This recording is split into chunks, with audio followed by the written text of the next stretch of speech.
Saludos, audiencia de Radio Faro de Gracia. Les saluda nuevamente su hermano Jorge Altieri, director y fundador de este ministerio radial en línea de Radio Faro de Gracia. Para nosotros es una alegría volver a poder compartir con ustedes. Hace unas semanas atrás tuvimos la oportunidad de grabar otro conversatorio acerca de este tema de la escatología con nuestro invitado, el pastor Gilberto Rufat. Obviamente se nos quedaron algunas preguntas por asuntos de tiempo que no pudimos concluir, pero hoy queremos continuar este conversatorio acerca de escatología, hermenéutica y exégesis desde las escrituras. Les invitamos a que puedan ver los contenidos anteriores que hemos grabado, que están ahí en nuestro canal de YouTube de Radio Faro de Gracia. Hay 3 videos que ya hemos grabado acerca de estos temas de escatología. Hay una variedad de temas que hemos cubierto en esos 3 videos. Y si usted quiere aprender más acerca de este tema, pues le animamos a que pueda considerar esos videos y pueda enriquecer su conocimiento acerca de estos temas. El propósito, nuestra audiencia de Radio Faro de Gracia con estos videos es poder proveer claridad en un tema que es de suma importancia y poder traer argumentos que le permitan a usted como creyente, como pastor, como líder, evaluar lo que cree y evaluar por qué cree lo que cree. Que no simplemente adoptemos conclusiones escatológicas basadas en simplemente tradiciones que tienen que ver con el contexto donde nos hemos desarrollado, nos hemos educado, nos hemos discipulado como creyentes, sino que realmente tengamos una actitud veriana de ir a las escrituras y dejar que las escrituras sean las que nos digan lo que realmente el texto o los textos enseñan acerca de este tema. Cuando hablamos de este tema de escatología, casi siempre muchos de nosotros, consciente o inconscientemente, venimos con ciertos prejuicios hermenéuticos o espejuelos hermenéuticos que muchas veces nos han sido impuestos. A veces ni nos dimos cuenta cuando nos pusieron esos espejuelos, pero es a la luz de esa imposición escatológica que muchas veces llegamos a conclusiones escatológicas que no realmente representan lo que el texto y lo que los textos están diciendo y afirmando. Así que, Pastor Gilberto, muchas gracias por estar nuevamente con nosotros en esta oportunidad. Muchas gracias, Pastor Altieri, por esta oportunidad. Damos gracias al Señor que podamos tener este conversatorio sobre un tema que continuamos insistiendo, es de gran relevancia e importancia, así que Dios lo puede utilizar para su gloria. Amén, amén. Bueno, vamos a entrar de lleno, mis hermanos, a Bien. este conversatorio acerca de escatología. Y yo quiero que hablemos de manera introductoria en este conversatorio. Y es que uno de los argumentos escatológicos que por lo general utiliza la escuela futurista, ya sea la escuela premilenial dispensacional o la escuela premilenial histórica, es el tema de las promesas hechas a Abraham y las promesas hechas a David. Y uno de los argumentos principales que utiliza esa escuela escatológica es que hay promesas que se le hicieron a Abraham, que están en el libro de Génesis, Génesis 12, 15, 17, que hay promesas hechas a Abraham que todavía no han tenido su cumplimiento, porque obviamente ellos están esperando un cumplimiento ultraliteralista de esas promesas hechas a Abraham, pero también hay unas promesas hechas a David que la escuela futurista, premilenial dispensacional y premilenialista histórica argumenta que todavía no ha tenido su cumplimiento. ¿Es eso así? ¿Hay argumentación válida en ese comentario o en esa conclusión? Bueno, yo creo que en primer lugar, eh, el argumento de que puedan existir promesas que no se han cumplido tanto a Abraham como a David, habría que identificar exactamente cuáles son.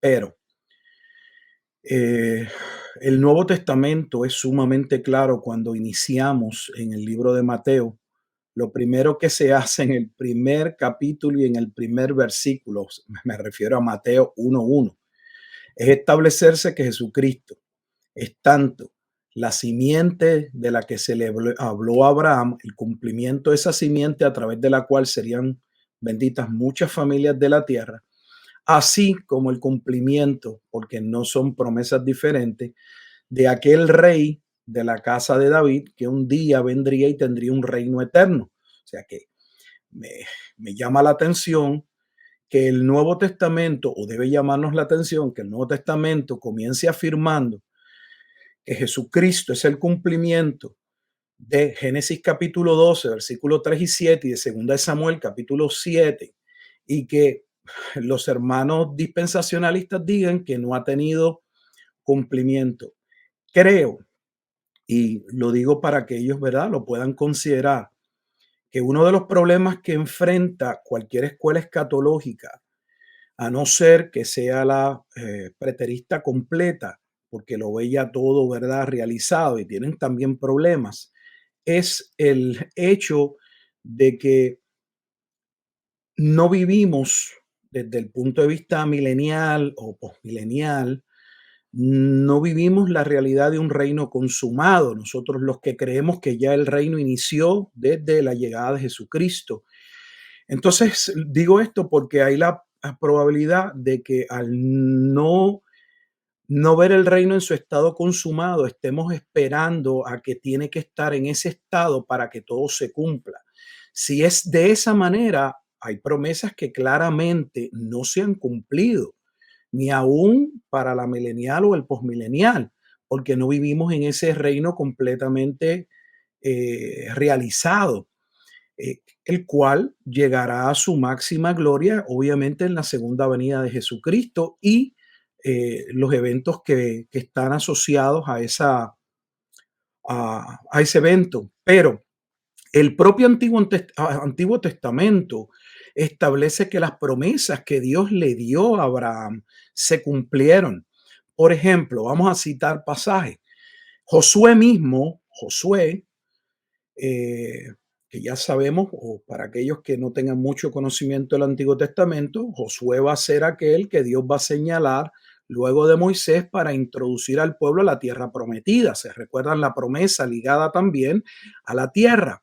Y en Josué, en el libro de Josué, en el capítulo 21, versículo 45, se establece, Josué mismo establece que todas las promesas que Dios les había dado se habían cumplido. Permítanme leerlo para que usted pueda escuchar, o sea, si es que vamos a hablar de literales y vamos a hablar de que la escritura es la que interpreta la escritura, ¿qué dice la escritura? Josué capítulo 21, versículo 45, lee de la siguiente manera, leo la Reina Valera, abro cita, no faltó palabra de todas las buenas promesas que Jehová había hecho a la casa de Israel, todo se cumplió.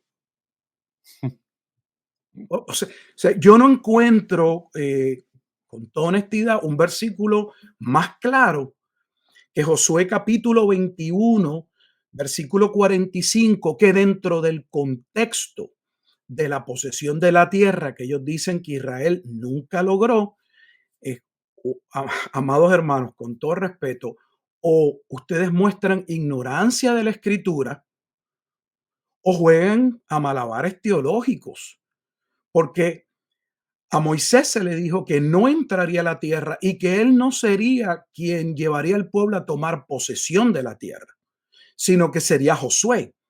Y Josué está declarando, está afirmando claramente que todas, no dice algunas, que todas las promesas que Dios les había dado habían tenido cumplimiento. Entonces, ¿de qué estamos hablando?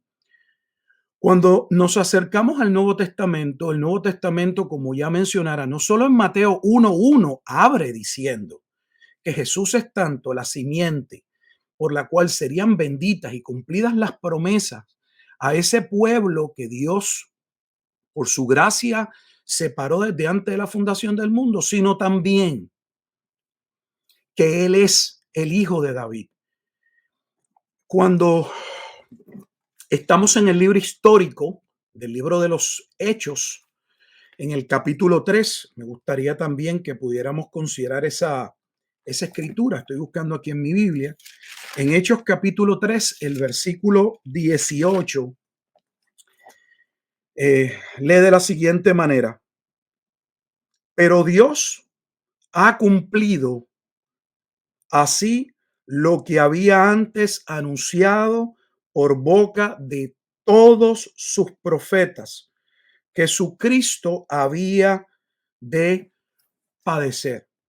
Cuando vamos a el inicio de la carta o la epístola a los romanos, allí se asevera en el capítulo 1, versículo 1, Pablo, siervo de Jesucristo, llamado a ser apóstol, apartado para el evangelio de Dios, que él había prometido antes por sus profetas. O sea que el evangelio no es del Nuevo Testamento. La base del evangelio, la promesa del evangelio es antiguo testamentaria, así que no hay una división entre los testamentos. No me quiero desviar, pero aprovecho la coyuntura para mostrar que Pablo mismo en Romano asevera que lo que está ocurriendo en la vida de Jesús, en la iglesia, es el cumplimiento de las buenas nuevas, el evangelio que fue proclamado por los profetas en el Antiguo Testamento. Entonces, ¿dónde está la división entre los testamentos? Se está hablando del mismo pueblo y se está refiriendo a que ese pueblo ha hallado cumplimiento la en la obra de Cristo. Dice, versículo 3, acerca de su Hijo, nuestro Señor Jesucristo, que era del linaje de David. O sea, es el cumplimiento de la promesa hecha a David según la carne, que fue declarado Hijo de Dios con poder. Esa expresión Hijo de Dios viene también de 2 de Samuel capítulo 7, porque 2 de Samuel capítulo 7 es el capítulo donde el rey David se halla en un periodo de tranquilidad, de una paz que sería momentánea.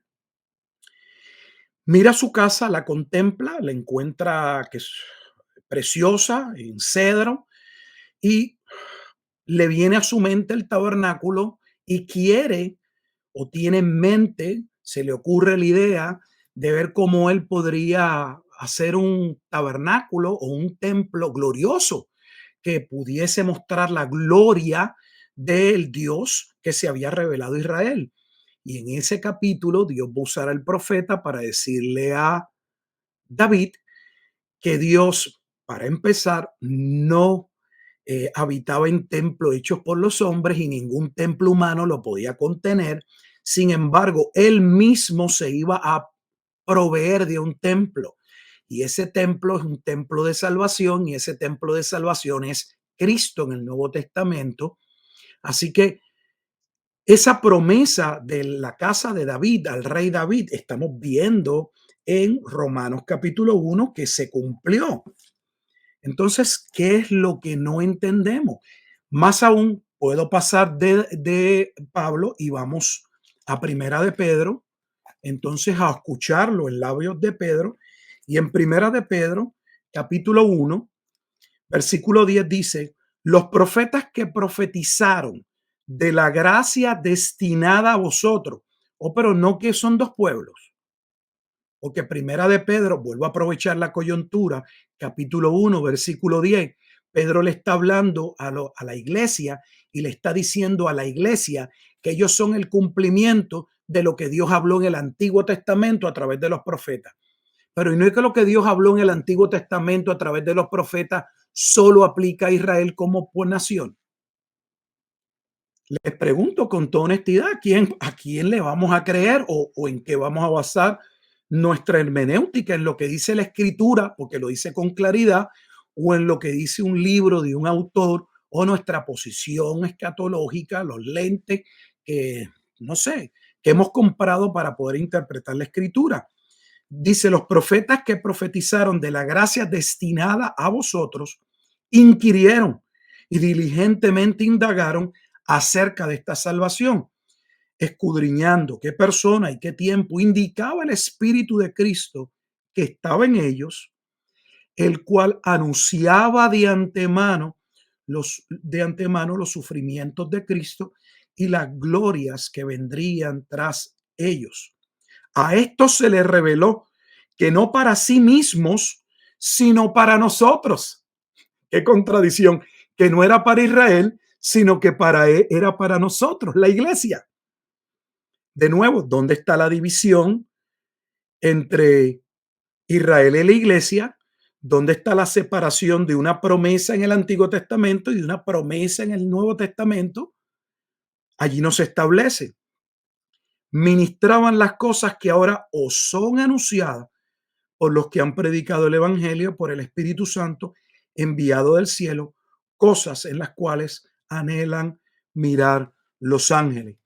Y habiendo ya tenido cumplimiento, se les manda a ceñirse de ese entendimiento, de esa comprensión. Entonces, tanto el Antiguo Testamento como el Nuevo Testamento señalan el cumplimiento de las promesas hechas a Abraham en Cristo. Pero tal vez, Pastor Altieri, y creo que para mí es uno de los puntos más contundentes que demuestra el anacronismo de esta posición en términos de colocar cosas fuera del tiempo. Algo anacrónico es algo que está fuera del tiempo. Es lo siguiente, y escuchen bien, porque creo que es súper importante. No puede existir la realidad de la salvación de los gentiles, según el propio Antiguo Testamento, sin que se cumpliese la promesa hecha a Israel. Porque la salvación de los gentiles, si nos colocamos en alguna base bíblica, en el cántico profético de Moisés, en Deuteronomio capítulo 32, que dicho sea de paso, Pablo lo aborda en varias ocasiones en el capítulo 9, 10, 11, específicamente 10 y 11 de la epístola a los romanos, no pudiera existir el cumplimiento de la iglesia, de lo que ellos llaman la iglesia en términos de los gentiles, porque así no es que la Biblia lo ve. La iglesia es el resultado del cumplimiento de esa promesa hecha a Israel, que incluía tanto un remanente nacional que sería salvo de Israel, como gentiles que también creerían en un mismo olivo. Aclaro, porque no tenemos ni tan siquiera la misma comprensión en ese punto. Pero el punto es, no podría existir la realidad de la iglesia, o sea, como ellos lo presentan, los gentiles viniendo a salvación, sin que se cumpliera la promesa del Salvador o el Redentor que se estableció tanto en la simiente de Abraham, porque sería él sobre el cual serían benditas todas las familias de la tierra, que incluye obviamente a los gentiles, en Gálatas capítulo 3. ¿Cómo podría nuevamente la iglesia estar presente y poder ser participante de las promesas hechas al Mesías sin que se hubiese cumplido la palabra de Dios? O sea, este es el punto. El Antiguo Testamento no coloca la llegada del Mesías para salvación de los gentiles y luego el rescate de Israel. Así está en su esquema, sin ellos darse cuenta, lo han invertido. El esquema antiguo testamentario indica con claridad, no creo, no es lo que yo me parece, no es mi teoría, no es mi tesis, es lo que dice la Biblia, que el Mesías aparecería como cumplimiento de las promesas, pero Israel como nación, una gran parte, no entendería, no creería. Isaías 53, ¿quién ha creído a nuestro anuncio? Que de hecho es parte de la argumentación de Pablo en Romanos capítulo 10. Y es en Romanos capítulo 10 donde Pablo presenta que Cristo es el cumplimiento de las promesas hechas al Antiguo Testamento y que no nos debía sorprender que una gran parte de Israel rechazara al Mesías porque había sido profetizado en el Antiguo Testamento ese rechazo, pero que ese rechazo era también necesario porque el Antiguo Testamento había unido ese rechazo a el momento en que Dios iba a provocar a ira a Israel, salvando naciones o un pueblo que no era su pueblo, y ese pueblo es la iglesia. O sea, como ellos lo ven, los gentiles. En otras palabras, para resumir, ¿cómo es posible dentro de su esquema que la iglesia sea participante de lo que se establece en el Antiguo Testamento sin que esa promesa tenga que ver con el cumplimiento de lo que se había dicho en el Antiguo Testamento? No, no hay manera. Eh, eh, no sé si no se percatan de lo que estamos hablando. Los gentiles no podrían ser salvos si las promesas hechas a Israel no se hubiesen cumplido. Ese es el punto. Yo creo que uno de los clichés o de las frases que más se utiliza dentro de ese sistema es que hay unas promesas terrenales hechas a Israel que no han tenido cumplimiento y que el trato de Dios con la iglesia es espiritual, no es terrenal. ¿De dónde viene esa conclusión teológica y escatológica? ¿Y se puede sostener esa falsa división entre unas promesas terrenales para un Israel étnico en un territorio particular y luego otras promesas espirituales que no tienen nada que ver con el plan de Dios revelado en el Antiguo Testamento? ¿Es eso sostenible? No, eso no es sostenible. Eso es simple y sencillamente el sistema interpretativo con el cual ellos miran, son sus espejuelos, los espejuelos que ellos mismos, los lentes que ellos crearon para que se pueda, según ellos, entender la Biblia correctamente, porque como aseveramos en el programa pasado, una de las falacias de este sistema es que aunque ellos aseveran una y otra vez que es un sistema basado en tomar la Biblia de manera literal, la realidad es que no es correcto. Si son honestos, al menos el dispensacionalismo pretribulacional clásico ve que no hay manera, miren lo que voy a decir, no hay manera de entender la escritura sin colocarse primero los lentes dispensacionales de ese sistema, porque según ellos, la Biblia está llena de contradicciones. Miren lo que estoy afirmando, está llena de contradicciones y esas contradicciones solo son reconciliables si se establece un sistema de dispensaciones que nos ayude a interpretar cada pasaje dentro de esa dispensación soteriológica, de esa mayordomía soteriológica, en un momento dado, según la revelación que Dios dio, lo que Dios demandaba y cómo el pueblo cumplió o no cumplió lo que Dios hizo para que entonces se renovara o se estableciese una nueva dispensación. O sea, eso ese sistema no se desprende de la lectura de la escritura. No hay nadie que pueda leer la escritura y que llegue a la conclusión con una lectura de la escritura que las promesas en la Biblia se establecen para dos grupos y que un grupo se llama Israel y que un grupo separado se llama la iglesia. Eso no se desprende de la escritura. De hecho, voy más. No es que no se desprende, Pastor Altieri, eso contradice la escritura y es lo que yo entiendo que es grave. Es, no lo puedo decir de otra manera, es grave porque le lleva, es ir en contra de lo que la propia escritura establece.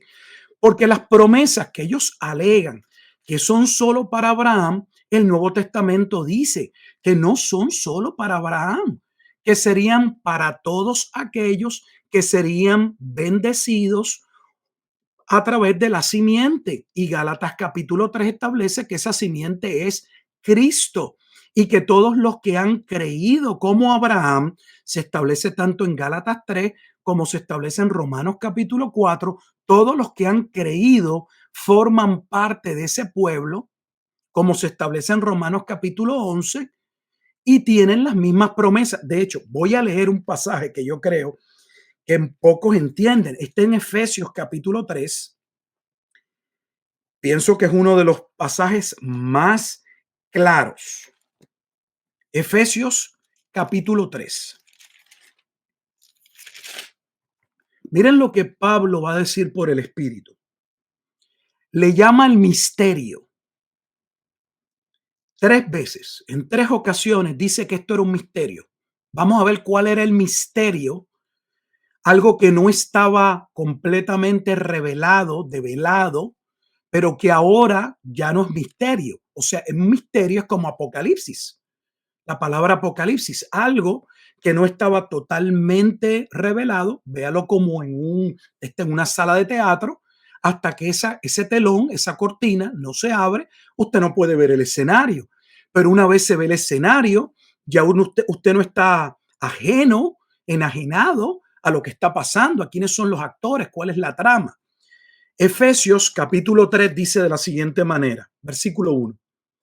Por esta causa yo, Pablo, prisionero de Cristo Jesús, por vosotros los gentiles, escuche bien, se diría los gentiles, si es que habéis oído de la administración de la gracia de Dios que fue dada, que me fue dada para con vosotros, que por revelación me fue declarado el misterio. ¿Qué misterio? Dice. El misterio, como antes lo he escrito brevemente, donde Pablo había escrito brevemente este misterio. En otra carta, no, aquí mismo en Efesios, en el capítulo 1, el misterio de la predestinación. Dice, leyendo, lo cual podéis entender cuál sea mi conocimiento en el misterio de Cristo. Y vuelve a mencionar el misterio de Cristo. Y ahora lo va a decir. Misterio, versículo 4, que en otras generaciones no se dio a conocer a los hijos de los hombres, como ahora es revelado, Apocalipsis, a sus santos apóstoles y profetas por el Espíritu. ¿Qué es lo que ahora está revelado? Que no podemos decir que somos ignorantes, que los gentiles, versículo 5, recuerda que les estaba dirigiendo a los gentiles y le estaba diciendo a los gentiles, ustedes podrán haber observado el conocimiento del misterio de Dios en Cristo que a mí me fue dado a conocer. Y dice que los gentiles son coherederos y miembros del mismo cuerpo y copartícipes de la promesa en Cristo Jesús por medio del evangelio, del cual yo fui hecho ministro por el don de la gracia de Dios que me ha sido dado según la operación de su poder. Así que Pablo le está diciendo a los gentiles que ellos eran coherederos y participantes de la misma promesa que el Antiguo Testamento le había dado a Abraham o a la nación de Israel, que era un misterio, él lo reconoce. Pablo está reconociendo que eso no estaba totalmente claro. ¿Por qué? Porque Pablo mismo como judío había creído que esas promesas eran de exclusividad judía. ¿Qué es lo Pero que una, creen, qué es lo que creen los dispensacionalistas? claro, que era lo que creía Pedro. ¿Por qué cuando estamos leyendo el libro de los Hechos, Dios tiene que revelarse al apóstol Pedro en Hechos capítulo 10? Porque Pedro en su mente continuaba creyendo que el Mesías y sus promesas estaban destinadas, dirigidas solo a Israel. Por eso es la visión del lienzo y lo que sucede y lo que luego va a tener que ver en casa de Cornelio. Y lo que Pedro luego interpreta en Hechos capítulo 15 como que le había abierto sus ojos, tanto lo que había sucedido en Cornelio como en casa de Cornelio, como otras cosas a través de su ministerio, de que Dios no había hecho separación, de que los gentiles que fuesen llamados también eran parte de ese pueblo que sería salvo. Que dicho sea de paso, en Hechos capítulo 15 se establece que el tabernáculo de David, que sería levantado para salvación, que no es un templo físico, es proclamado como siendo Jesucristo, el templo de salvación. Es Amós capítulo 9. Entonces, ¿dónde está la separación? Yeah. El Nuevo Testamento dice que ya ha sido aclarado, que si no estaba claro, lo que estoy diciendo es que Efesios 3, capítulo 1 al 6 se establece que había un misterio que todavía no estaba totalmente claro. Y es así como se proclama en el Nuevo Testamento, porque cuando Pablo en Romanos capítulo 4 está hablando de que los gentiles estaban en la promesa hecha a Abraham, asevera y dice, ¿por qué Abraham fue justificado estando en el estado de incircuncisión? Y dice que Dios lo hizo de esa manera, lo declaró justificado, justo, perdonado, cuando le creyó en Génesis capítulo 15, versículo 6, y es posteriormente en Génesis capítulo 17 que le ordena la circuncisión. En otras palabras, Abraham fue salvo completamente por la fe antes de ser circuncidado. Y Pablo trae ese argumento que es irrefutable, es innegable para decir que Dios lo estableció en ese orden para luego mostrar que Abraham sería padre no solo de los circuncisos, entiéndase, de aquellos que serían salvos de la casa de Israel, como también padre de todos los gentiles que vendrían a la fe. O Pablo está alterando la escritura y diciendo algo que no es correcto, porque claramente Pablo está estableciendo que la promesa, que el dispensacionalismo, específicamente clásico, dispensacional, le atribuye única y exclusivamente a la nación de Israel. El Nuevo Testamento no está diciendo eso. En primer lugar, el Nuevo Testamento está corrigiendo esa postura diciendo que no sería para todo Israel, no sería para todo Israel, sino para el remanente que fue profetizado que sería salvo. Y en segundo lugar, que no era de exclusividad judía, porque en dicha promesa estaban contenidos desde el principio los gentiles. Entonces, si los gentiles estaban incluidos desde el principio, no fueron añadidos posteriormente. Dentro del plan de Dios serían llamados en un momento determinado, pero en el decreto de salvación o en el misterio de Dios en Cristo del que Pablo habla en Efesios capítulo 3, me refiero a Efesios capítulo 1, el misterio de la predestinación de aquellos que fueron dichosos porque Dios los bendijo antes de la fundación del mundo. Esos que son benditos en Cristo dentro del plan de predestinación estaban contenidos los gentiles. Por lo tanto, Dios siempre ha llamado o tuvo en mente un pueblo. El hecho de que dentro del orden de salvación, y no me refiero aquí al orden salutis, sino a ese plan donde Dios comenzaría a llamar a ese pueblo, es lo que creo que no entienden, el hecho de que Dios iniciara con Abraham o el pueblo de Israel para que fuera luz a aquellos que habrían de creer, no significa que los gentiles no serían parte o no formarían parte de ese único plan, porque si no, alguien tendría que demostrar donde en las Sagradas Escrituras se establece que en el decreto eterno Dios decretó dos pueblos separados. Eso no se puede sostener en la Escritura. Y ya también lo comentamos, y aquí paro, en el programa pasado, tendríamos entonces que ir en contra de lo que se establece en Gálatas capítulo 3, porque Gálatas capítulo 3 claramente afirma que el pacto que Dios estableció con Abraham era un pacto que no podía ser cambiado, ni invalidado, ni se le podía añadir. Entonces, si ese pacto no se podía invalidar, no se podía cambiar, no se le podía añadir, ¿cómo se le añadieron luego los gentiles?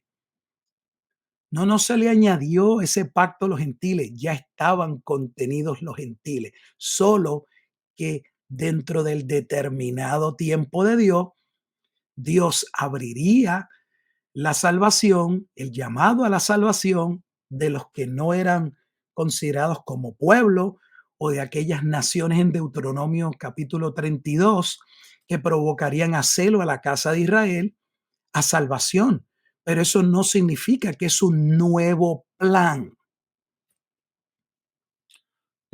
Bueno, excelente explicación y aclaración, porque este es uno de los pilares del sistema premilenial dispensacional, por lo menos de esa escuela escatológica. Yo sé que el premilenialismo histórico tiene otras conclusiones que no son necesariamente las que el premilenialismo dispensacional sostiene en cuanto a esta división de un plan terrenal para Israel étnico y luego un plan espiritual para Israel. Pero definitivamente, o sea,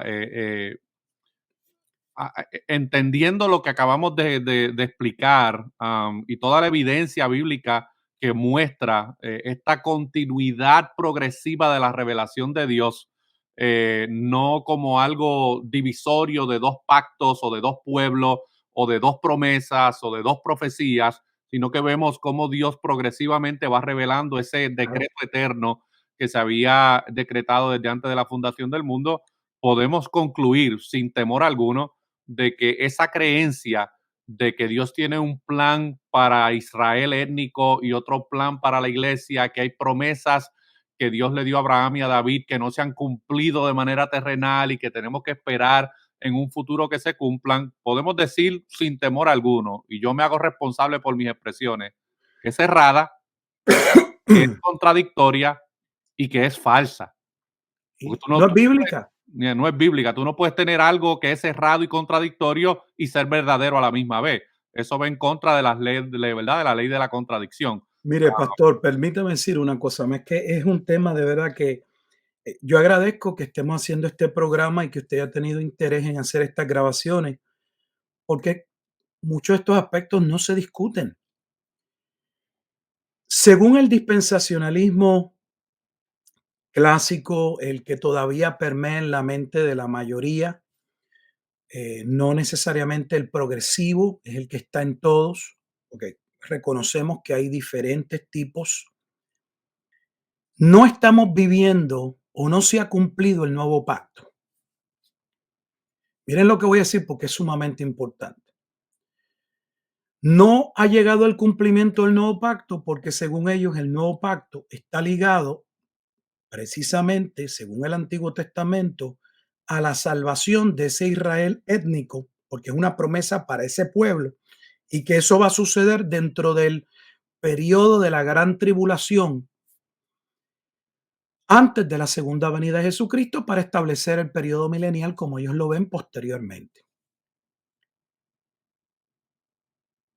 Pero segunda de Corintios capítulo 3 o en segunda de Corintios capítulo 3, Pablo le dice a los pastores o a los ancianos de las iglesias que eran ministros del nuevo pacto. ¿Cómo podían ser ministros del nuevo pacto si el nuevo pacto no se había cumplido? Eh, no estamos hablando de textos que son ambiguos, que son oscuros y que alguien puede decir, bueno, es que ese es un texto que no, un versículo que no está tan claro. No, estamos yendo a pasajes que son claros. ¿Cómo podría Pablo en segunda de Corintios capítulo 6 establecer que la iglesia era el cumplimiento de ese solo pueblo que Dios salvaría cuando viniese el Mesías para unir en la profecía de Ezequiel 37, en la profecía del valle de los huesos secos? Luego de esa profecía, pueden usted leerlo, Dios le dice al profeta Ezequiel, ve y toma dos varas o dos palos y llámale a uno palo de Efraín o palo de Israel y toma otro palo y ese es el palo de Judá, o sea, el pueblo del norte, las tribus del norte y las tribus del sur, y únelos, porque cuando llegue el Mesías yo voy a hacer de los dos palos un solo palo, un solo pueblo. Me serán una sola nación. Mire lo que estoy diciendo. Estoy yendo al Antiguo Testamento. Promesas que supuestamente son de exclusividad al pueblo de Israel en Ezequiel capítulo 37. Y entonces Pablo, en segunda carta a los Corintios, en el capítulo 6, establece que ello ha tenido cumplimiento en la iglesia cuando asevera específicamente en el versículo 16, y leo, escuche, ¿y qué acuerdo hay entre el templo de Dios y los ídolos? Porque vosotros sois el templo del Dios viviente, como Dios dijo. O sea, como Dios dijo significa que ya esto había sido establecido en el Antiguo Testamento. Que claro está, si está en el Antiguo Testamento, no debería ser para nosotros. Porque Pablo está yendo al Antiguo Testamento, es que Pablo no tenía lentes dispensacionales, hermano.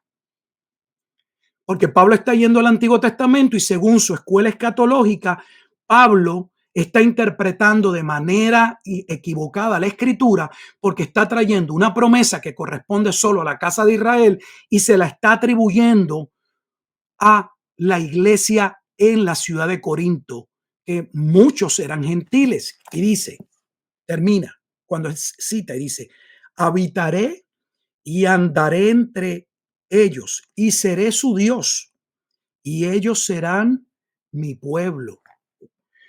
Oh, mi pueblo, el mismo pueblo que en Ezequiel capítulo 37 sería resucitado en los días del cumplimiento de la promesa hecha a David, porque allí se establece que eso sucedería cuando viniese David. De hecho, voy a Ezequiel, permítame aquí, pastor, pero es que es necesario, porque ya que supuestamente es escritura con escritura, vamos a ver lo que dice.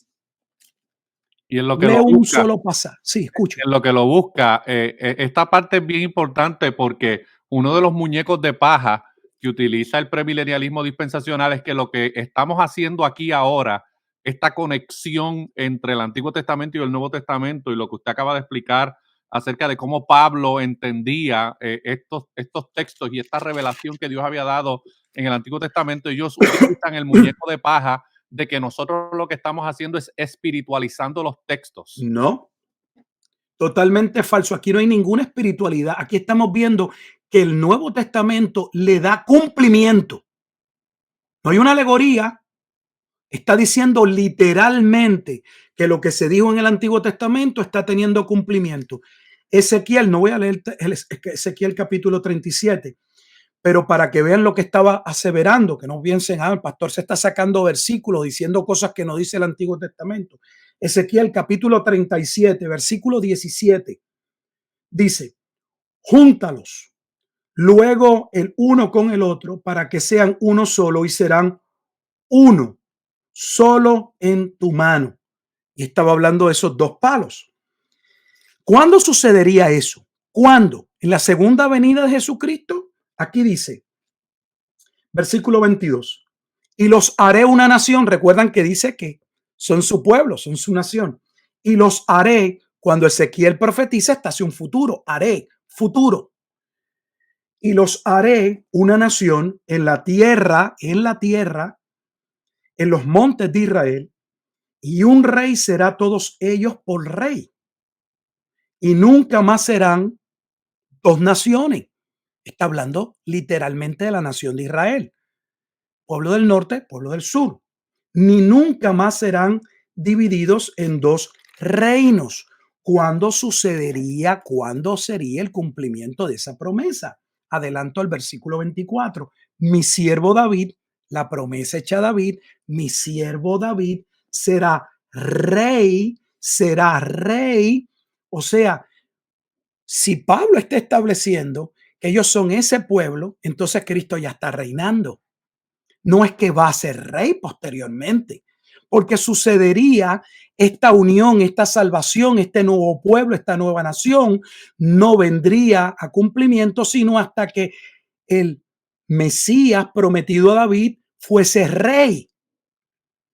Mi siervo David será rey sobre ellos y todos ellos tendrán un solo pastor, el pastor de Ezequiel capítulo 34, que dicho sea de paso, es el mismo pastor que Jesús en Juan capítulo 10 dijo que él era el cumplimiento. Y andarán en mis preceptos y mis estatutos guardarán y los pondrán por obra. Esto sucederá en el momento, según Ezequiel 37:26, en que se cumple el pacto de paz o nuevo pacto. O sea que lo que ellos dicen que todavía es futuro, Pablo está diciendo que no era futuro, porque en la misma carta a los Corintios, que estamos leyendo en el capítulo 6, y Pablo le está diciendo a Corintios, a los hermanos en la ciudad de Corinto, ustedes son ese nuevo pueblo, esa nueva nación. Les había dicho a sus ministros, ustedes son ministros del nuevo pacto. Y dice, y haré con ellos pacto de paz, pacto perpetuo, y seré con ellos y los estableceré y los multiplicaré y pondré, escuche bien, aquí es que viene, mi santuario entre ellos para siempre. Entonces, ese santuario es un tercer templo. Mire, hermano, con toda honestidad, si interpretamos escritura con escritura, ese templo de salvación es Cristo y los creyentes, como se establece en Primera de Pedro, capítulo 2, son piedras del templo de salvación. Que de hecho no voy a ir a Pedro, pero en Primera de Pedro, capítulo 2, pasa lo mismo. Pedro está usando promesas del Antiguo Testamento, está demostrando que Cristo era la roca profetizada en Isaías capítulo 28, que sería piedra de tropiezo para muchos y piedra de salvación para pocos, y está diciendo que esos que serían salvos dentro de Isaías 28 cuando llegase la piedra, que no es Pedro, está diciendo que es Cristo, formarían una nueva nación, un nuevo sacerdocio, y esa nueva nación y ese nuevo sacerdocio incluye en Primera de Pedro, capítulo 2, a judíos y a gentiles. Entonces, nuevamente Pedro está cometiendo un error craso, grave, al ir al Antiguo Testamento y estar diciendo que promesas que supuestamente y alegadamente eran solo de exclusividad para Israel y están teniendo cumplimiento, no las está alegorizando. Pedro no está diciendo, mire, ustedes son como lo que va a pasar con Israel en un futuro. Ustedes son un preludio de lo que va a acontecer. No, en ustedes se ha cumplido lo que los profetas inquirieron sobre la gracia destinada a nosotros. Pastor, yo no sé, o con toda honestidad, podría citar escritura y escritura. Yo no entiendo el enredo que tienen y yo también me hago, o sea, es un espagueti teológico. Podemos decir que definitivamente Pablo y Pedro no eran premileniales No, dispensacionales. no lo eran. Ay, ay, ay. Bueno, excelente introducción a este tema. El tiempo avanza, mi hermano, y queremos cubrir algunos otros puntos. Así tengamos que hacer una tercera grabación tal vez más adelante, pero queremos continuar con el conversatorio, pero excelentes aportaciones en cuanto a este primer argumento de que Dios tiene dos planes, uno que todavía no ha tenido cumplimiento con Israel completo y luego otro plan con la iglesia. El próximo tema o argumento que queremos traer es el tema de las 70 semanas de Daniel. De hecho, el libro de Daniel es uno de los libros donde la mayoría de las conclusiones escatológicas de los dispensacionalistas se basan, ¿verdad? Tanto en Daniel capítulo 2, Daniel capítulo 7, Daniel capítulo 9, Daniel capítulo 11, utilizan mucho el libro de Daniel para argumentar muchas de sus conclusiones teológicas futuristas. Pero en cuanto a las 70 semanas de Daniel, que fue un tema que yo empecé a estudiar hace muchos años atrás, cuando todavía estaba en la escuela escatológica dispensacional, porque ahí fue donde me crié y ahí fue donde fui instruido. Yo siempre luché con esta idea de que las 70 semanas habían sido profetizadas, 69 de ellas habían tenido ya su cumplimiento histórico, porque eso es innegable. O sea, aún los premilenialistas dispensacionales entienden que las 69 semanas de las 70 se cumplieron, pero siempre encontré, aún sin estas herramientas hermenéuticas y exegéticas que entiendo ahora, hace 20 y pico de años atrás, yo luchaba con entender y aceptar y asimilar de que las 70 semanas o la semana 70 había un lapso de tiempo, ¿verdad? Una brecha entre el cumplimiento de las 69 y el cumplimiento de las 70, y que había una división de tiempo de más de 2000 años entre el cumplimiento de las 69 y el cumplimiento de las 70. ¿De dónde sale esta conclusión? ¿Es correcta? ¿Cómo debemos realmente nosotros acercarnos a este tema de las 70 semanas de Daniel? Porque gran parte del esquema escatológico del premilenialismo dispensacional depende, descansa y se sustenta sobre esa brecha entre la semana 69 y la semana 70. Hay otros elementos de la semana 70 que quiero discutir de Daniel capítulo 9, pero por el momento vamos a concentrarnos en, ¿es válido este argumento de que hay una brecha entre la semana 69 y la semana 70 y el famoso cliché de que el reloj profético de Dios se ha detenido? Yo recuerdo a Gigi Ávila, Armando Alducín, Antonio Bolainet, David Diamond, Gary Lee, todos estos escatólogos sensacionalistas que utilizan esa famosa frase de que el reloj profético de Dios se ha detenido. Inclusive se han escrito hasta canciones acerca de este tema.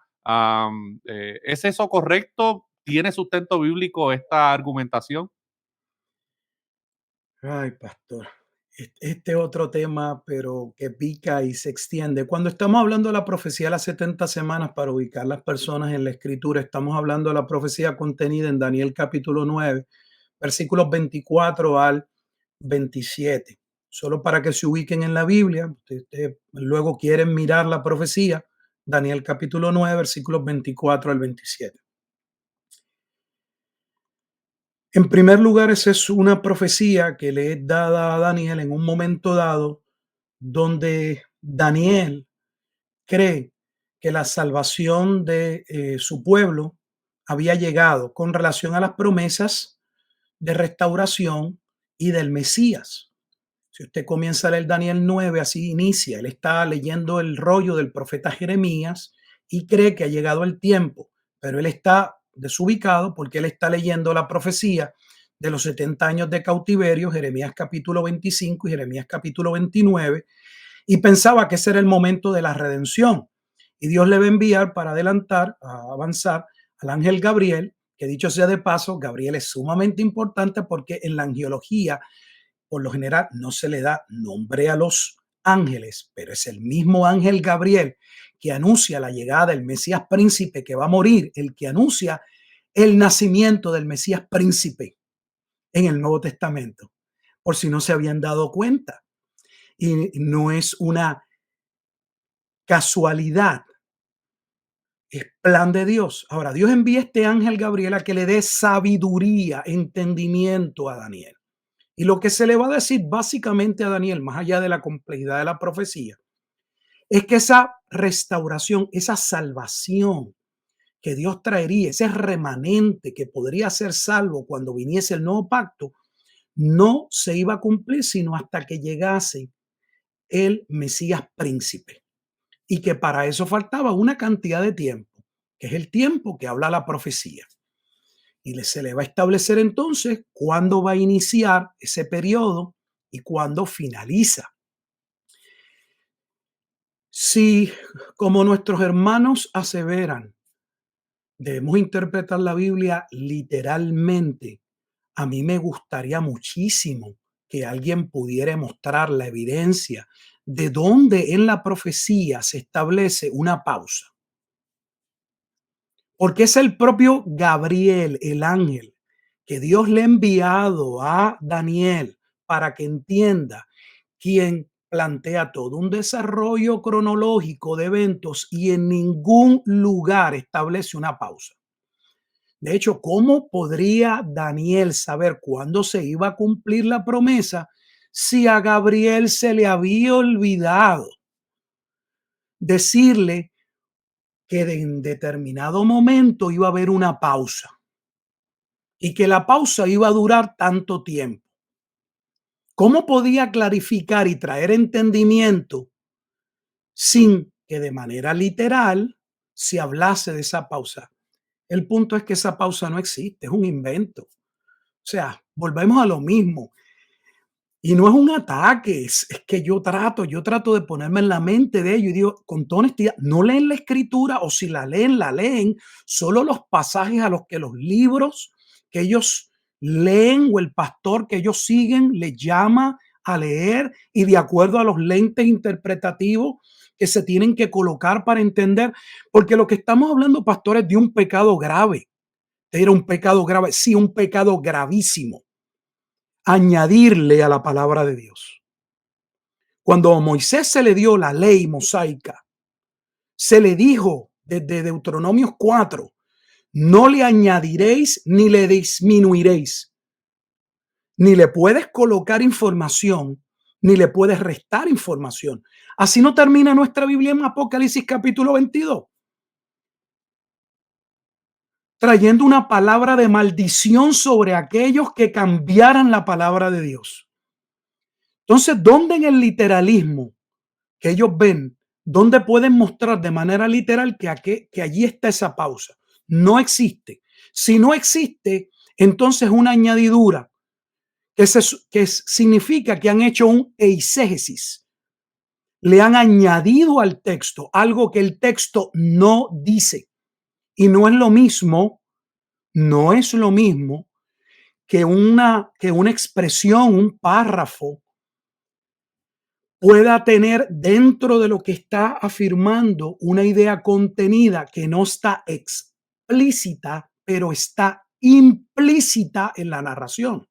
Y eso sucede no solo en la escritura, sino en cualquier rama de la literatura, donde uno puede aseverar, mira, realmente el autor no lo está diciendo abiertamente, pero se deduce, se desprende de lo que está diciendo tal cosa. Eso es válido.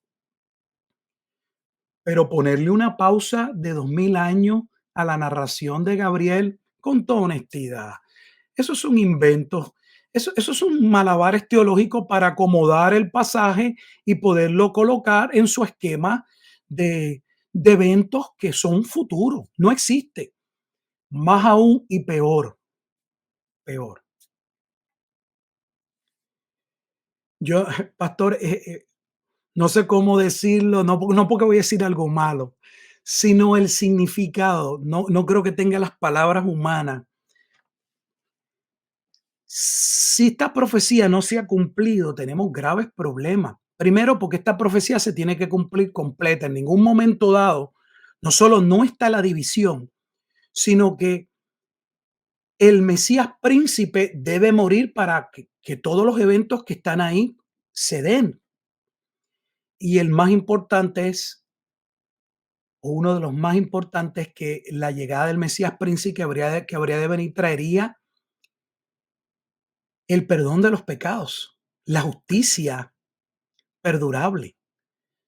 Si no se ha cumplido completamente, entonces no se ha cumplido esa parte. Claro, ellos alegan que esa parte se cumplió, porque la parte que corresponde al programa de salvación se cubre dentro de la semana 69.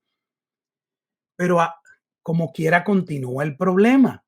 Jesús anunció la destrucción de Jerusalén diciendo que había llegado el momento en que se iba a cumplir la promesa o la profecía dada a Daniel.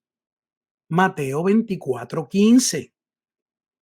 En el orden, de nuevo, en el orden, los eventos asociados a la última semana debían cumplirse porque serían esos eventos asociados a la última semana los que traerían la destrucción del templo. Y ellos no lo pueden negar porque en su propio esquema está así. En su esquema dentro de la gran tribulación, es en esa semana donde estalla el templo y donde el anticristo va a demandar adoración completa o se va a revelar y va a traer problemas y viene el juicio. Jesús está diciendo en su tiempo, no 2000 años en un futuro, luego de la profecía. Jesús dijo en su tiempo que aquello estaba por ocurrir. El punto es, ¿cómo puede haberse cumplido la parte de la destrucción del templo sin que lo otro se cumpliese, hermanos? Se volvemos aquí a los anacronismos. La destrucción del templo es el final en la profecía, que es el resultado de la muerte del Mesías y el rechazo claramente del pueblo de Israel a dicho Mesías, ¿cómo puede antecederle la destrucción del templo a la promesa? Oh, ellos saben lo que yo estoy hablando. Por tal razón tienen que justificarlo con un nuevo templo. Esa es la pura verdad. No podemos tener el cumplimiento de la destrucción del templo como fue profetizada por Jesús y que históricamente es innegable que sucedió, y decir que la última semana no se cumplió porque la última semana en el orden cronológico tiene cumplimiento antes que la destrucción del templo. ¿Me dejo entender? O sea, ¿cómo podemos hablar del cumplimiento de la destrucción del templo sin que se haya cumplido la última semana? Y esa última semana no es la última semana de un pacto con el anticristo. Quien confirma el pacto, el único pacto que está en la mente, que mire lo que estamos hablando, que podría estar en la mente de los judíos, era el pacto de paz o el nuevo pacto, que son las dos expresiones comunes que se utiliza tanto en Isaías, en Jeremías o en Ezequiel, entre otros. Entonces, ¿qué pacto del diablo con quién? O para hacerlo, miren lo que hacen. Ellos vuelven a hacer otro anacronismo. Usted mencionó que ellos iban a Daniel 11. ¿Por qué tienen que acudir a Daniel 11 cuando Daniel 11 nada tiene que ver en el Nuevo Testamento con un futuro? Porque lo ocurrido en Daniel capítulo 11 sucedió ya en el periodo griego. Antíoco Epífanes IV es pasado. Oh, pero ellos tienen que añadir lo de Antíoco Epífanes porque es en Daniel 11 en el que se habla de un pacto, como ellos lo quieren abrazar o lo quieren enraizar o lo quieren colocar en su interpretación que hará este líder con el pueblo. Ese pacto que ellos hablan, escuche bien lo que estoy diciendo, no se desprende de Daniel 9, 24 al 27. Ese acuerdo, como ellos lo narran, está en Daniel capítulo 11. El gran problema que tienen nuestros amigos es que ese pacto del que se habla o ese acuerdo que se asevera, que se rompe, que trae destrucción sobre el templo, ocurrió en el periodo griego y ya es historia, no profecía. Y en ningún lugar en Daniel 11 se asevera que lo ocurrido en el tiempo de Antíoco Epífanes IV se iba a volver a cumplir como una profecía de doble cumplimiento en el futuro. Eso no existe. Peor aún, ¿cómo Jesús pudo haber proclamado la llamada gran comisión sin el cumplimiento de esta promesa? Y ustedes dirán, pero pastor, ¿cómo que la gran comisión con la promesa? ¿O sí? Si ustedes observan, cuando Jesús envía a sus discípulos a predicar el evangelio en Mateo capítulo 10, limita, restringe la comunicación del mensaje del reino de los cielos al territorio de Judea. Ni tan siquiera le permite ir a los samaritanos y mucho menos a los gentiles. ¿Por qué? Porque el mensaje debía ir como se establece en Romanos 1:16 a los judíos primeramente. Ellos debían escuchar el cumplimiento de la promesa. Pero en el esquema antiguo testamentario, la salvación del Mesías o en la promesa hecha a Abraham, la simiente sería para beneficio o bendición a todas las familias de la tierra. Cuando Jesús está proclamando, luego de cumplir el nuevo pacto, que no lo cumple el diablo, eso es con toda honestidad, eso es una herejía. Quien cumple el pacto es Cristo.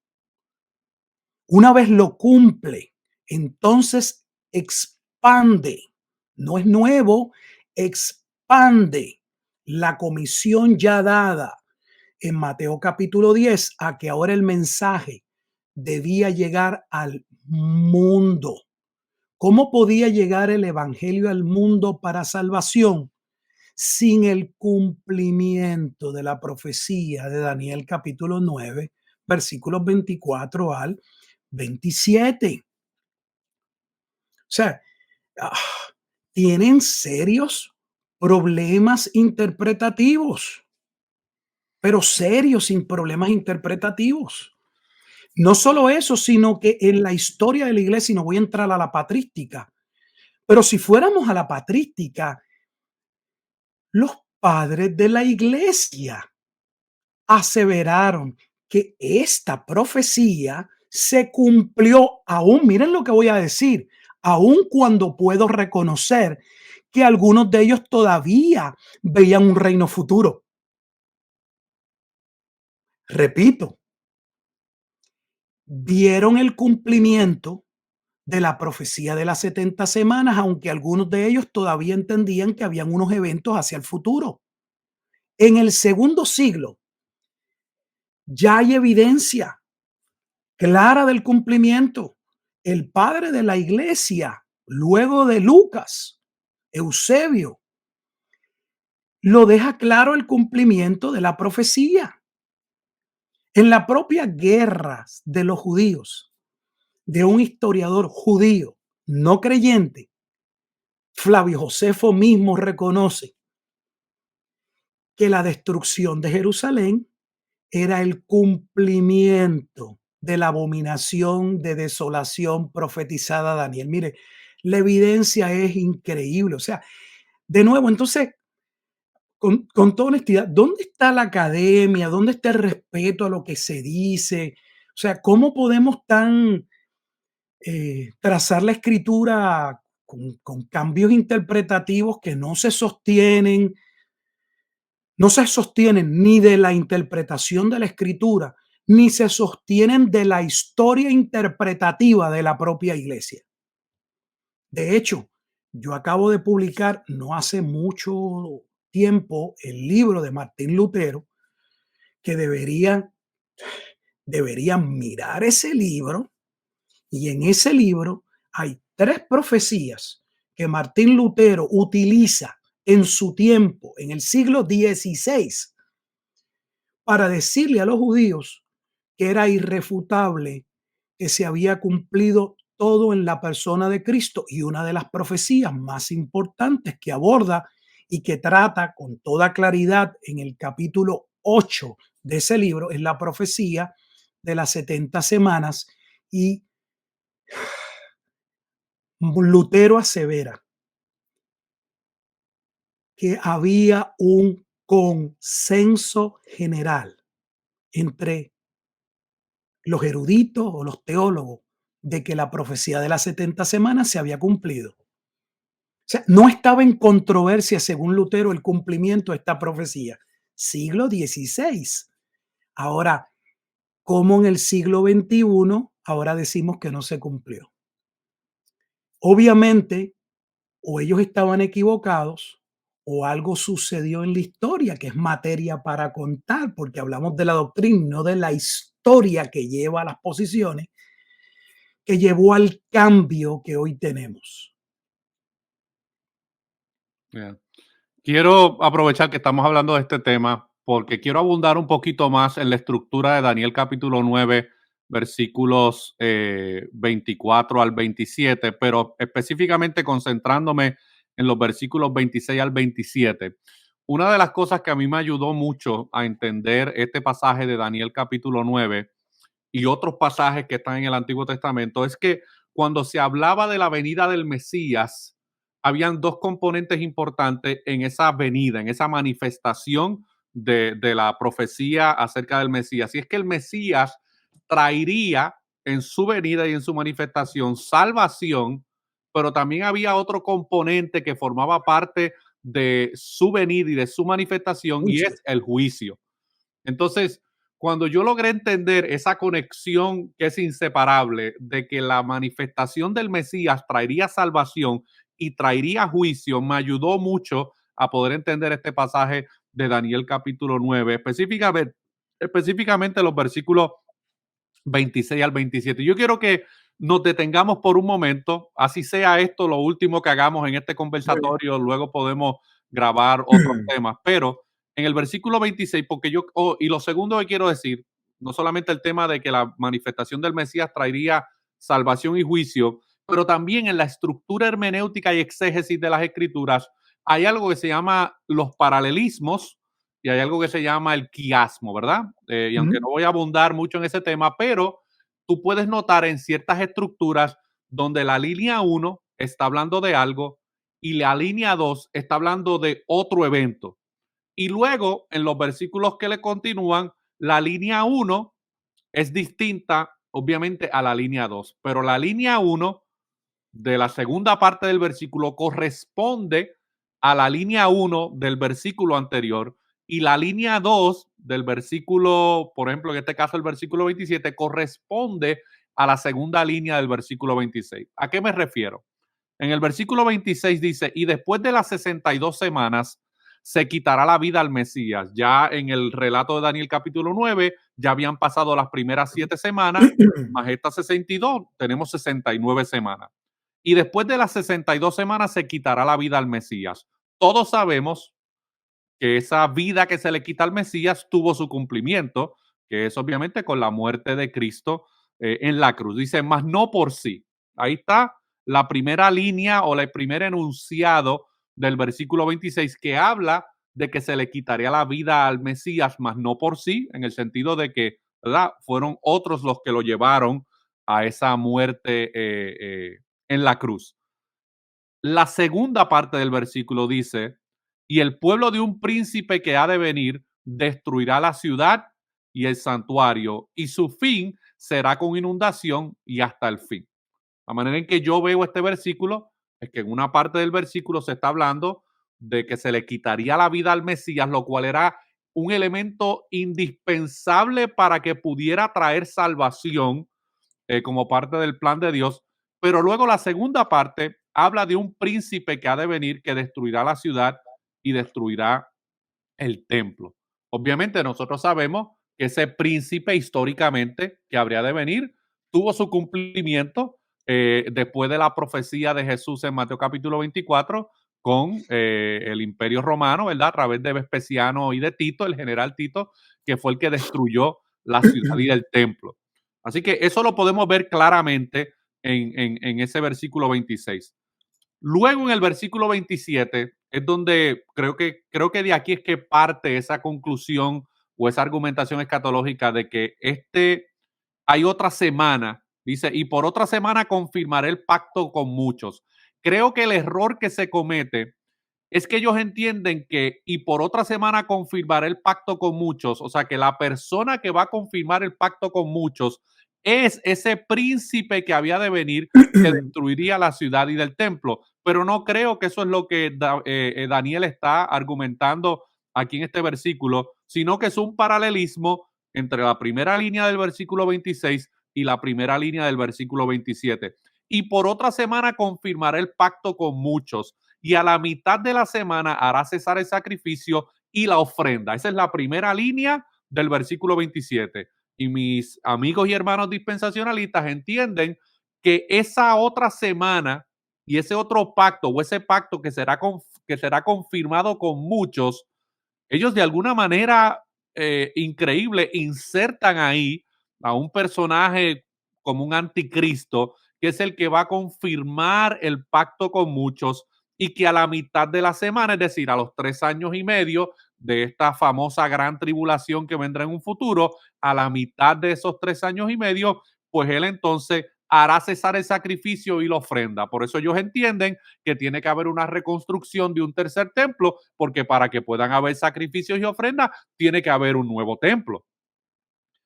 Pero luego el versículo continúa diciendo, después con la muchedumbre de las abominaciones vendrá el desolador hasta que venga la consumación y lo que esté determinado se derrame sobre el desolador. Yo entiendo que la segunda línea del versículo 27 corresponde a lo que ya Daniel había dicho en la segunda línea del versículo 26. Dígame si estoy lejos de lo que el texto está revelando o qué puede aportar acerca de esto? Porque No, creo está que muy es bien. El único inconveniente con los arcos esquiásticos es que si uno no tiene la oportunidad de poderlo mostrar en alguna gráfica, es un poco llevar difícil. la secuencia. Ya. Pero el quiasmo o ese arco lo que pretende es inicia en un punto, como bien dijo, llega a una conclusión y regresa de esa conclusión al primer punto. Eso es todo lo que es. Es una estructura de pensamiento donde se inicia con un argumento, va escalonándose hasta llegar a un punto, al que sea, y de sobre ese punto, sobre esa verdad, se regresa nuevamente al primer punto. Como lo está mostrando, es la manera correcta. Quien confirma el pacto es Cristo. Y todo lo que se desarrolla allí en cuanto a la muerte del Mesías y a la confirmación del pacto es Cristo. No, si no sería dividir la semana, porque decir que una parte ocurrió en el ministerio de Cristo durante sus 3 años y medio y que ese es el cumplimiento, allí confirma el pacto, porque el pacto está ligado a la muerte. No podemos decir que no, porque Jesús mismo en la Santa Cena, o en lo que llamamos la Santa Cena, les dice que esta es la copa del nuevo pacto. Entonces, tendríamos que decir que la mitad de esa profecía se cumplió en la vida de Cristo en esos 3 años y medio de ministerio, y la otra parte del arco entonces aguarda y no guarda relación con el Mesías, sino con un eh, anticristo. Ujú. Lo que sería, yo no sé si alguien se atreva a sostener esa posición de tomar la propia semana, la última semana, y dividirla y colocarla una en el ministerio de Cristo, diciendo que es Cristo, y la otra semana que es el anticristo. Ahora, Porque eso es lo que se estaría, esa es la conclusión de lo que usted acaba de aseverar que ellos alegan. eso No es sé si no se han dado cuenta, porque la gente ni piensa, con todo respeto, en nuestros días. O sea, estarían, miren lo que están haciendo, estarían colocando 3 años y medio de la última semana y colocándolos dentro del cumplimiento del ministerio de Cristo, y luego estarían separando los últimos 3 años y medio como algo que sucedería tiempo después con la llegada del anticristo. Eso no se establece en la profecía. De hecho, eso oscurece la profecía. Eso hace imposible entender la profecía. Punto. Son añadiduras que son, honestamente, son inventos. sí, porque de ahí es que argumentan que la segunda parte del versículo 26 y la segunda parte del versículo, bueno, la segunda parte del versículo 26 y la primera parte del versículo 27, hay una brecha de 2000 años o de más de 2000 años entre la primera línea del versículo 26 y lo que continúa en la segunda línea del versículo 26 y la primera línea del versículo Pues 27. Y estaríamos diciendo que la última semana, 3 años y medio de esa semana se cumplieron en Cristo, luego está el gap y luego están los cumplimientos de los 3 años y medio. O sea, ellos mismos, la última semana que supuestamente completa no se ha cumplido. Mira las contradicciones. Ellos alegan que esa última semana completa no se ha cumplido, pero en su explicación estarían diciendo que ya 3 años y medio de esa semana se cumplieron en Cristo. Entonces, no queda toda la semana futura. En todo caso, en el enredo o el espagueti teológico, le quedan 3 años y medio por cumplirse. correcto. Quiero abundar un poquito más en el texto, porque el texto dice, ya nosotros entendemos que cuando el versículo 27 dice, y por otra semana confirmaré el pacto con muchos, ese que confirma el pacto no es un anticristo en un futuro, sino que es Cristo mismo. Y dice, y a la mitad de la semana hará cesar el sacrificio y la ofrenda. ¿A qué se refiere Daniel y cómo nosotros podemos acercarnos al texto e interpretar el texto correctamente cuando dice, y a la mitad de la semana hará cesar el sacrificio y la ofrenda? ¿A qué sacrificio y a qué ofrenda se refería que el Mesías, no el anticristo, que el Mesías haría cesar? El sacrificio y la ofrenda que cesarían según la profecía de Daniel capítulo 9, versículos 24 al 27, sería aquellos sacrificios y ofrendas que se llevaban a cabo en el sistema antiguo testamentario, como está establecido claramente en el Antiguo Testamento. Este sistema, según el Nuevo Testamento, en Gálatas capítulo 3, allí se establece que este sistema fue añadido a causa de las transgresiones de los hombres hasta que viniese la simiente a quien le fueron hechas las promesas. En otras palabras, esto es importante, que ese sistema de sacrificios, como enseña la carta a los hebreos, que es la carta importante ahora a considerar, tendría un tiempo donde finalizaría y finalizaría, según la propia carta, por su ineficacia, porque nada cambiaría. Ese sistema de sacrificio era una manera en la que Dios redimía, otorgaba gracia al pueblo por un tiempo en lo que llegaba el Mesías, pero una vez el Mesías entra en función, una vez el Mesías confirma el nuevo pacto, él es quien confirma el pacto, según Hebreos.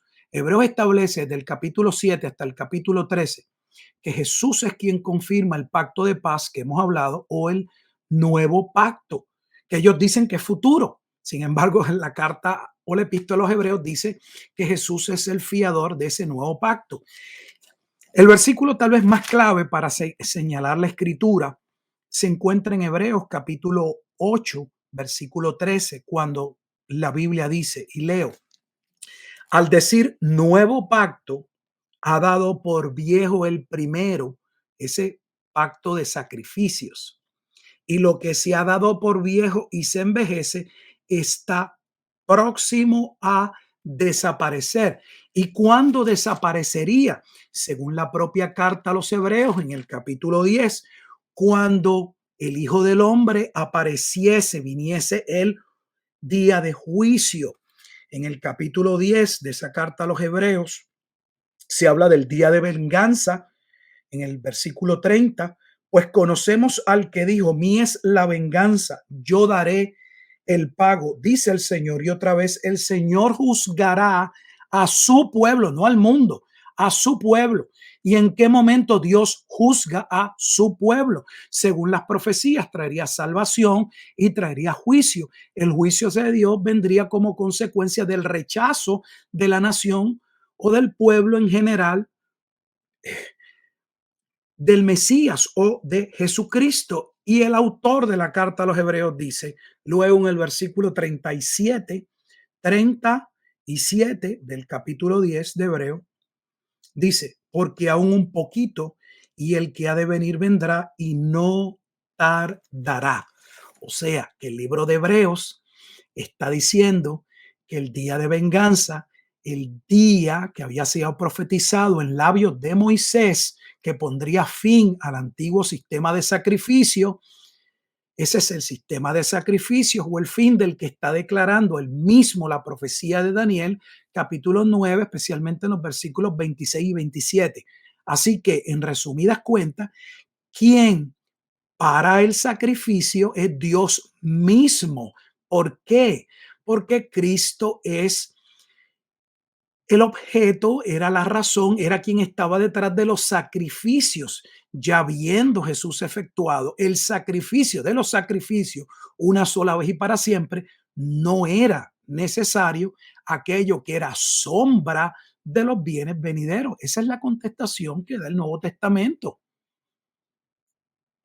O sea que para efectos de Dios, en el plan de Dios, en el plan redentor soteriológico de Dios, cuando Cristo muere en la cruz, para efectos del plan de Dios, es ahí donde de manera profética se cumple lo que Daniel acaba de profetizar aquí en el versículo 27, donde en su muerte él confirma el pacto con muchos y hace cesar el sacrificio y la ofrenda. Ahora, alguien puede decir, bueno, pero es que aún después de la muerte de Cristo, los sacrificios y las ofrendas se continuaron llevando a cabo en el templo. Bueno, eso es consecuencia de la rebeldía de Israel en no reconocer que Cristo era el Mesías prometido y que él era ese sacrificio final que sería, o sea, que su sacrificio expiatorio sería ese sacrificio final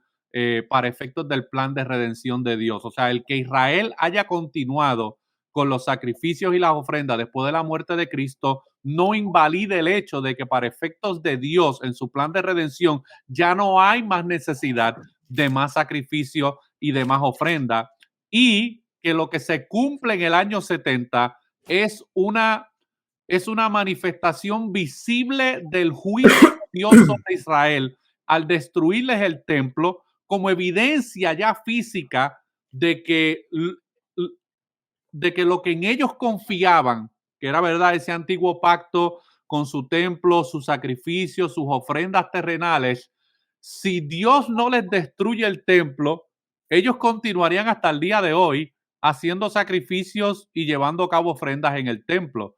Entonces, esa parte para mí fue revolucionaria entenderla, porque no solamente me confirma la inerrancia de las escrituras y cómo el texto inspirado se cumple tal como Dios ha revelado, sino que es bien difícil de manera histórica tú poder desconectar esta realidad y arrogante y soberbiamente querer aplicar esto a un periodo de 2000 años después de cuando Cristo no solamente profetiza lo que iba a suceder en el cumplimiento de estos eventos, sino aún luego de su muerte y de su resurrección. De hecho, pastor, no tenía que haber cesado, aunque claramente el pasaje que citamos en el capítulo 8 dice que estaba pronto por finalizar, y la razón por la que estaba por finalizar es porque Jesús dijo que ocurriría en el tiempo de una generación. Y aún esto es explicado en la carta a los Hebreos, en el capítulo 3 al capítulo 4, donde Cristo es el verdadero libertador del pueblo, pero se hace un paralelismo entre la salida del pueblo saliendo del Antiguo Testamento y su entrada a la tierra prometida, como lo que iba a ocurrir. Habría un periodo de 40 años en el desierto de una transición, y lo que ocurriría sería exactamente que aquellos que no creerían serían enjuiciados y solo los que creerían entrarían a la tierra.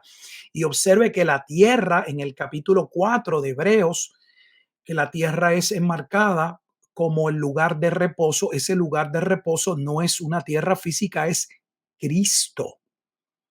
Pero el pasaje más importante, que independientemente de si ellos, perdón, sacrificaban o no, lo deja claro.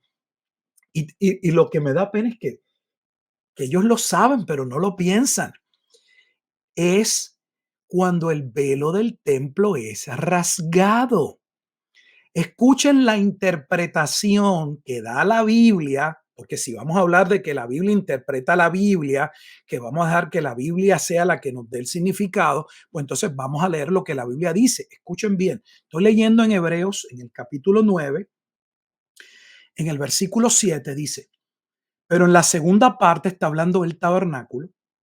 Solo el sumo sacerdote una vez al año, no sin sangre, la cual ofrece por sí mismo y por los pecados de ignorancia del pueblo, dando a entender el Espíritu Santo, el Espíritu Santo a entender, debo corregir con esto, que aún no se había manifestado el camino al lugar santísimo, entre tanto que la primera parte del tabernáculo estuviese en pie, lo cual es símbolo para el tiempo presente, según el cual se presentan ofrendas, se continúan presentando ofrendas y sacrificios que no pueden hacer perfecto en cuanto a la conciencia al que practica ese culto, ya que consiste solo de comidas y bebidas y de diversas abluciones y ordenanzas acerca de la carne, impuestas, colocadas hasta el tiempo de reformar las cosas, hasta el tiempo en que cambiasen. ¿Cuándo? Y ahora afirma, pero estando ya presente Cristo, sumo sacerdote de los bienes venideros, por el más amplio y más perfecto tabernáculo, y ese tabernáculo no es definido como literal, no hecho de manos, es decir, no de esta creación, y no por sangre de machos cabríos ni de becerros, sino por su propia sangre, entró una vez para siempre en el lugar santísimo, habiendo obtenido eterna redención. Resumo, ¿qué dice? que la razón por la que el velo del templo es rasgado por Dios mismo era para que quedase claro, que hubiese evidencia, que constatara que ya no era necesario la estructura antiguo testamentaria con sus divisiones, porque Cristo era el cumplimiento del verdadero tabernáculo y habiéndose ofrecido el sacrificio que Dios había predestinado antes de la fundación del mundo, ya no era necesario tal sistema. De hecho, el autor de Hebreos le está hablando a sus compatriotas hebreos de la necedad de continuar en el sistema antiguo testamentario cuando ese sistema ya había terminado, caducado con la obra de Cristo. No sé qué es lo que no se entiende, con toda honestidad. Ya, ya. Bueno, Pastor Gilberto, el tiempo ha avanzado, y obviamente queremos proveer un contenido que sea accesible a nuestra audiencia dentro de un tiempo razonable. Sabemos que la gente tiene agendas ocupadas y tienen responsabilidades. No pretendemos que esto sea un conversatorio de 3 horas, por eso lo estamos dividiendo en diferentes segmentos. Pero todavía nos quedan 2 temas muy importantes que queremos discutir y que lo estaremos entonces, si Dios permite, tal vez grabando en unos próximos días, y estaremos entonces eh, lanzándolo en nuestras diferentes plataformas, para que la gente los pueda escuchar. Nos queda todavía el tema de la doctrina del rapto pretribulacional, que también es uno de los pilares del sistema dispensacional, y también hablaremos un poco acerca de el milenio, el reino milenial literal, que es básicamente también una de las columnas esenciales de ese sistema. Así que hemos ido poco a poco trayendo evidencia bíblica en contra de estos argumentos, pero todavía nos quedan algunos pilares que debemos abordar para poder tener un mejor entendimiento de esto. Así que gracias, Pastor Gilberto, nuevamente por su tiempo, y a toda nuestra audiencia de Radio Faro de Gracia. Les agradecemos nuevamente su apoyo, su sintonía. Comparta estos materiales con sus seres queridos, hermanos en la fe, porque entendemos que queremos proveer claridad acerca de este tema. Yo estuve analizando que a través de la historia de la iglesia se han dado diferentes temas en particulares que la iglesia ha tenido que defender, ¿verdad? En el primer siglo se defendió mucho lo que tenía que ver la deidad de Cristo, la doctrina de la humanidad, de la deidad de Cristo, luego la doctrina de la Trinidad, Padre, Hijo y Espíritu Santo, en contra de diferentes movimientos heréticos que se habían levantado. Luego, durante la Reforma Protestante, se tuvo que defender mucho o traer mucha claridad al concepto de la sola escritura, la sola fe, la sola gracia, solo Cristo. Pero he podido ver que a través de la historia, como que este tema escatológico como que no ha sido eh, uno de los temas primordiales dentro de los grandes debates históricos, por lo menos en los 2 siglos pasados, o por lo menos los últimos 2000 años. Pero creo que ahora hay un resurgir en este tema de la escatología en diferentes partes del mundo, porque muchos están cuestionando realmente sus tradiciones escatológicas y lo que han recibido como herencia escatológica. Y nosotros lo que pretendemos es proveer un granito de arena a esa conversación escatológica para que los creyentes puedan crecer en su conocimiento y puedan expandir su entendimiento acerca de estos temas. Esa es la motivación detrás de estos conversatorios. Así que nuevamente a nuestra audiencia de Radio Faro de Gracia, gracias por estar siempre apoyándonos en estas transmisiones y esperamos que sean de gran edificación. Pastor Gilberto, últimas palabras de parte de usted. Bueno, un saludo a la audiencia. Esperamos que lo compartido pueda servir de instrucción, que al menos usted pueda hacer ese ejercicio de abrir la escritura, los pasajes que se han citado y mirar los argumentos y evaluar. su posición escatológica, porque es un tema, si miran todo lo que hemos hablado en este programa, estamos hablando de muchas doctrinas que están enraizadas, están ligadas, están contenidas en las explicaciones escatológicas que estamos dando. Así que no hay manera de decir que no es un tema importante.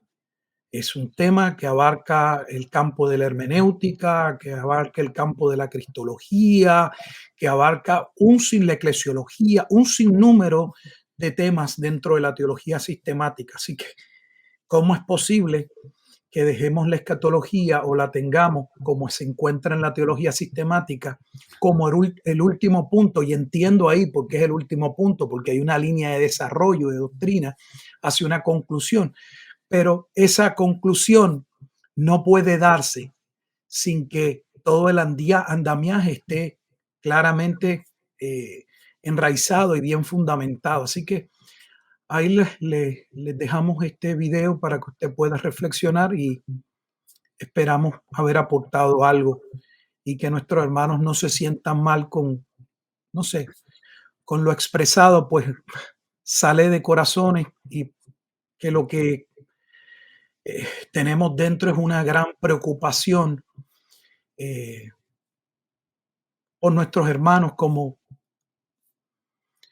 pastores que somos. Así que la escritura debe ser interpretada con la escritura. Seamos como se inició, como los berianos. Y yo creo que ellos deben, eh, como diríamos en Puerto Rico, que aguanten la presión un poco, porque cuando ellos se montan en tribuna desde sus púlpitos, desde sus libros y desde sus conferencias, ellos arremeten fuertemente contra todo aquel sistema o toda aquella creencia o todo aquel que no necesariamente se adhiera a su sistema escatológico. Así que aguanten presión un poquito. Y si alguno de ellos, que de hecho yo he lanzado esta invitación varias veces, si hay alguno de mis hermanos dentro de las filas premileniales dispensacionales que quiere ser parte de este conversatorio, he invitado a varios y todos me han dicho que no. Los invito a que podamos reunirnos, tal vez este servidor, el hermano Gilberto y cualquier otro hermano de las filas premileniales dispensacionales, le invito. Si con tanta valentía creen lo que creen, pues creo que deben tener la capacidad de poder defender lo que creen dentro de un contexto donde pueda haber un diálogo. Pero pararse en una tribuna a despotricar en contra de otro sistema sin dar la oportunidad de que otros puedan traer argumentos dentro de la conversación, bueno, pues yo creo que es un poco, ¿verdad? Injusto y no es un poco imparcial en ese sentido. Así que la invitación está, si alguien quiere tener un conversatorio con nosotros y ser parte de este diálogo, lo invitamos. De hecho, pastor, abiertamente aquí aprovecho, no lo hemos hablado, pero bueno, ya que usted hace la aseveración que hace, a cualquiera que quiera defender su punto, usted si gusta puede servir de moderador y yo con gusto puedo defender la otra parte. Entonces, que se nos dé el tiempo necesario para exponer y hacer contrapreguntas, lo que sea. No se tienen que cubrir varios temas. Es más, les doy la oportunidad que escojan el tema que les guste. Así es. Aquí estamos listos de este lado. El que crean que es el tema de ellos el más fuerte, ese escójanlo. Escójanlo ustedes. Excelente. Bueno, audiencia de Radio Faro de Gracia, nos veremos pronto. Vamos a continuar con este conversatorio, así que pendientes a nuestra programación a través de nuestra página web, farodegracia.com. Descarguen nuestra aplicación ahí directamente en la página web para que puedan sintonizar nuestro contenido y síganos también a través de nuestras redes sociales en Facebook, Twitter, Instagram y YouTube. Será hasta la próxima. Dios les bendiga. Bye bye.